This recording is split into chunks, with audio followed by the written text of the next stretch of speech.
Hello दोस्तों, आज के दिन की शुरुआत में हम उठ के फिर हम उठाते हैं 10 रुपये। 10 रुपये उठाने के बाद फिर हम चल जाते हैं दुकान, फिर दुकान से लाते हैं सामान। फिर उसके बाद थोड़ी देर बाद हम खाते हैं आम।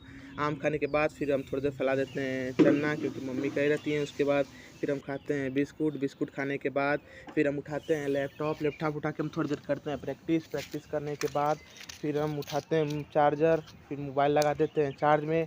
चार्ज लगाने के बाद फिर हम आते हैं थोड़ी देर बाद, तो बहुत धूप रहता है। फिर उसके बाद धूप में कुर्सी रहती है, फिर हम कुर्सी को साइड करते हैं। फिर उसके बाद हम जाते हैं खिलाते हैं थोड़ी देर कुत्ता को।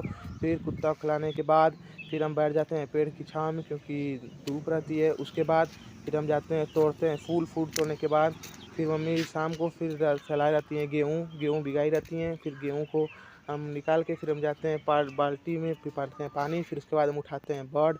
बर्ड उठाने के बाद सुनते हैं गाना। फिर फैला रहता है चटाई, फिर हम चटाई को बटोर देते हैं। उसके बाद फिर हम भरते हैं मग में पानी। फिर यहीं पर हम बोल देते हैं धन्यवाद।